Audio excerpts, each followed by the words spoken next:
All right, I have a great show today. I have with me Lieutenant Colonel Tony Shaffer, and we are going to be going over the truth that the mainstream media is not sharing with us in regards to Vladimir Putin, the Russian army, the Ukraine army, Zelenskyy, and much more. Thank you, Colonel, so much for being on today's show. Stephen, great to join you. Thanks for having me. Good to be here. Thank you. Yeah. So lots going on right now in the Black Sea. Correct me if I'm wrong, but my understanding is that an order or a request went up the military chain to the Kremlin, or even possibly as high as President Vladimir Putin, giving this Russian fighter jet pilot permission to mess with a U.S. military asset, this Reaper drone. Reaper, right? Yep. And so wanted to know, is this Russia escalating tension between the United States, or is this just common when it comes to being a part or akin to a war situation? So during the Cold War, we did this back and forth all the time. I mean, it was something of a Cold War. I mean, we were kind of doing things back and forth during the time that we were actually the United States versus the Soviet Union. This is not new. Since we've been at a new Cold War with the Russians, we've had Bear bombers penetrating U.S. airspace or near penetrating, where we've had to send up fighters to intercept them.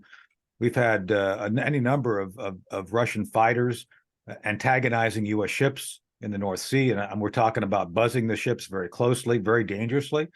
And so, yeah, I'm sure it went to Putin, but I don't think they think much more of it than anything else they're doing right now regarding just reminding the United States that they're not happy with us supporting Ukraine, and they're not. I think it's interesting that they decided to dump some fuel on the drone first. That's to me the symbol of a dog raising its leg on a fire hydrant. They did that purposely. It was what it was. Come on. And it is what it is. And so I think the American public needs to understand that, first off, that they wouldn't be doing this if they were losing. The Russians are not losing. The Russians are confident in what's going on. And this is just a little toss of the hat saying, yeah, we're doing well. Here you go. And look, I'm not pro-Russian. Don't be taking my comments as thinking that this is all good for the Russians. I'm simply explaining the behavior for what it is. And Putin's a thug. Putin has murdered reporters personally, as in like he killed the woman in an elevator in Moscow. So he's not a good guy. And don't be thinking that somehow I'm supportive of what they're doing. I'm simply putting in context what they did and why they did it yesterday. Yeah, no, I hear you. If I tell the truth about the strength of the Russian army, I get called a Putin sympathizer. Me too. If I talk about Ukraine, they tell me I support Nazis. So I'm just trying to get to the truth. I'm completely ambivalent to both sides. Absolutely. Yes. Okay, so this is common with war. This is not anything that they're doing any extra escalation on. No. Okay. So I don't think they saw this as, it's clearly meant to send a message, but it's not escalatory at all. So okay, so I mean, this is like wild animals marking their territory, saying back off. Literally, okay. That's what it is. Yeah. Okay.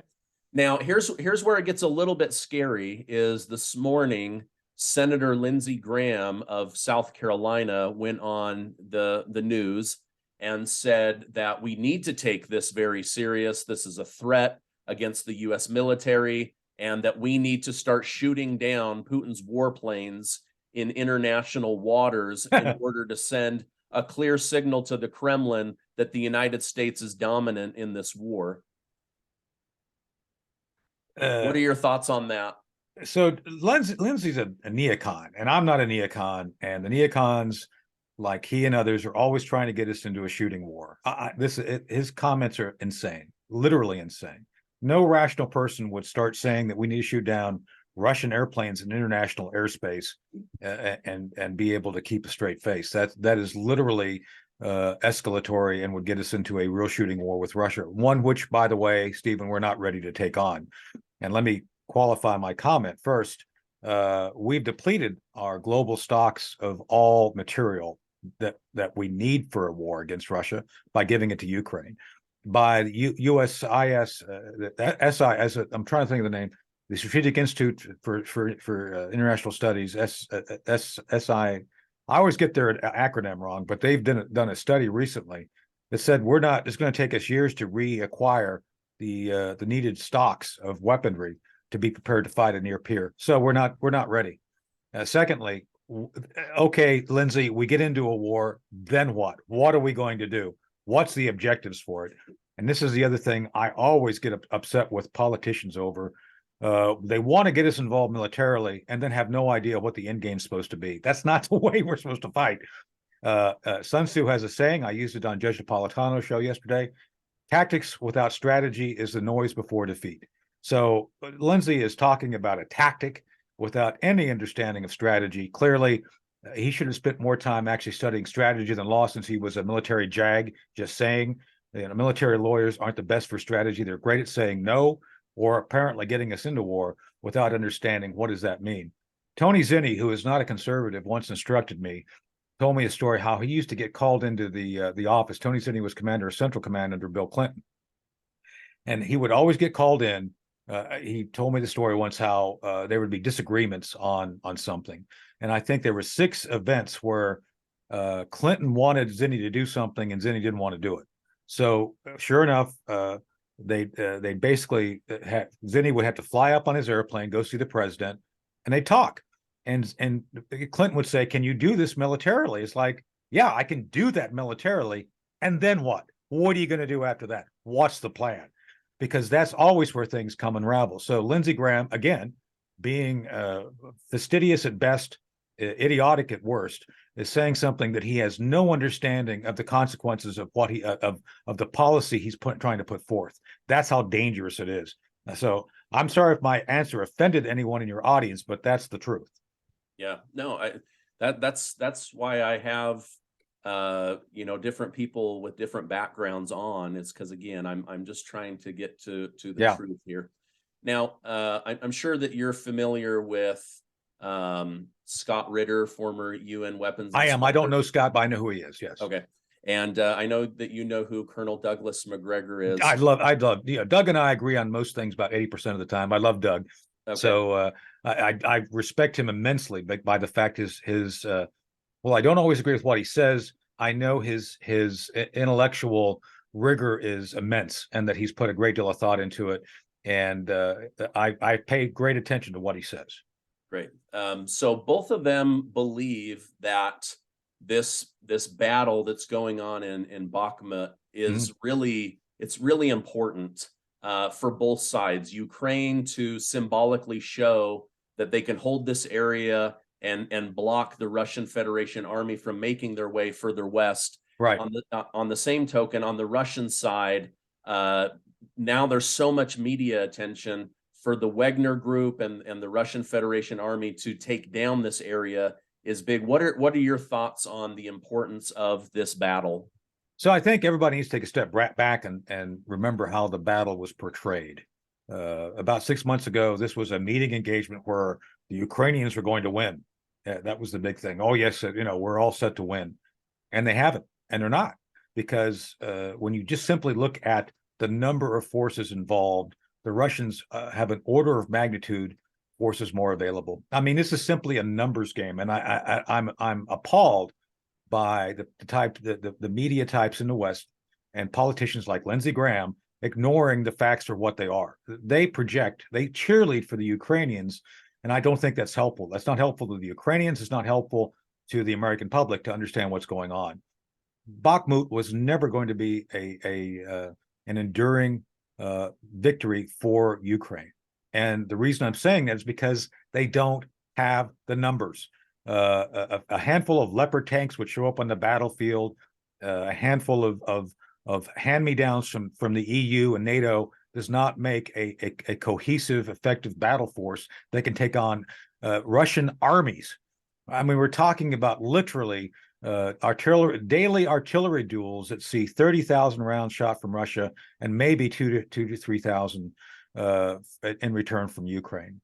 It just doesn't make sense. And this is what drives me nuts, because no one's reported accurately. I've been in the media talking about this. I was on a while back on an Arab TV station. I can't remember which one. And a British intelligence officer was saying, Bakhmut means nothing. It's like Bakhmut means a great deal because it was first portrayed as a major hub of transportation. And now the Western media is saying, it's no big deal. It's like it means something. And at this point, it means essentially a victory during the third quarter of a football game. And I'm stealing Doug Macgregor's analogy here, but Doug is correct. This is kind of the third quarter of a big football game, and you know the home team is not doing well, and the team that's coming in is going to wipe the once they get past this series of downs, and they're not going to make a first down. Bad things are going to happen when the Russians decide to move forward. Okay, so Jesus is famous for saying, what great general doesn't count the cost of war before moving forward? So basically you're saying when it comes to bullets and bodies, the Russian army, the Wagner group, they just simply have the math and the numbers on their side? They have the math and numbers, and they have the motivation and technical competence to do it. None of that exists on the Ukrainian side. Again, I don't mean to diminish the value and sacrifice and bravery of the Ukrainian soldiers, male, female, young and old. They've been doing an amazing job, but they are under trained, way under trained. They are under resourced. They have a lack of adequate tactical leadership that is not tied into a strategic plan. There is just, I'm looking at the raw numbers. I'm looking at the facts, which I know is often inconvenient to our politicians and the media, but the facts simply tell me that the Ukrainians will not prevail in the fight for Bakhmut, nor will they prevail in the long-term sustainment of the war without outside, as in U.S. or NATO addition of ground forces. It's just not in the cards. So it is what it is. So from a strategy point, then would it make sense for them to then fall back, regroup, dig in, give a couple of days of building up artillery and ammunition, and then holding their ground again so Russia can't continue west? Or I think, even, go ahead. I don't think they can do that. I think that they've so badly attrited their forces and resources, they can't even do that.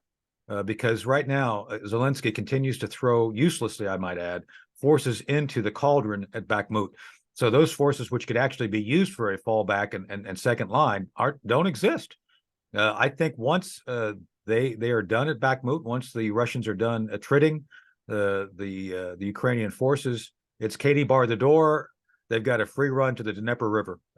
There's just virtually nothing that's going to be able to stop them, again, without outside interference or addition. I think that's what's going on right now. I think Biden wants to get us into the war because he wants to be seen as a FDR type wartime president for his reelection. I think that's a political angle, which is not popular, but I believe that's what motivates Biden at this point. And secondly, I think that certain members of the EU, not all, want to see a larger conflict because they want to have Ukraine serve as a gas station and resource station for the EU.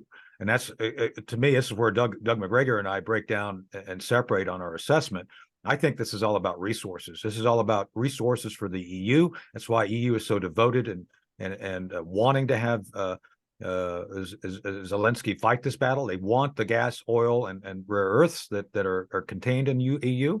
Russia doesn't want a competitor. Putin does not want a competitor regarding someone who can produce as much or more gas and oil as he does. So, Doug has different opinions about why, but my why is it's all about resources. And that's why you see these larger players behind the scenes trying to push Ukraine to hold the line and Russia fighting so hard to maintain the resources and expand its control.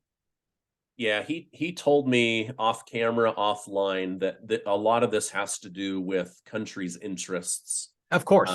Yeah. And it does. And this is where we have our interest too. And I've been taken out of context. I've said that, and I did say on Newsmax, because I'm a contributor, that Ukraine is important to us. It is, but not like we need to defend it. It's important by the fact that it's a community which has great resources, and what happens to Ukraine is important to the world because they are a breadbasket. They have resources. So of course we should be the ones leading negotiations to end the conflict, not trying to inflict pain and suffering on the people of Afghanistan by endlessly sending resources in with no hope of victory.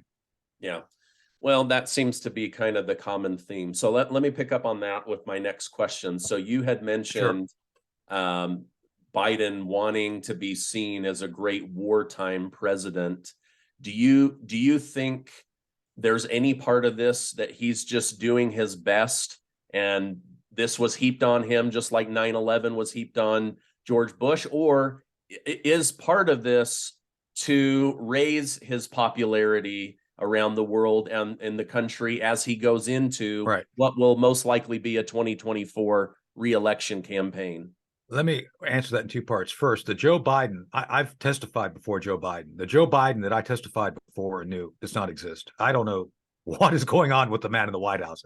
That Joe Biden is mentally incapacitated. So anything we see, if my posit is correct, which I think it is, everything that's going on to and with and around Joe is being put upon him. So everything is being put upon him, not just this issue, everything. He is simply a construct that's being controlled by the Obama folks behind the scenes, Valerie Jarrett and that sort of thing. So everything I see right now indicates that, yes, politically, I think Joe Biden has been told that your best hope to increase your popularity is by becoming a wartime president. I don't think Biden really understands what's going on around him any given time today.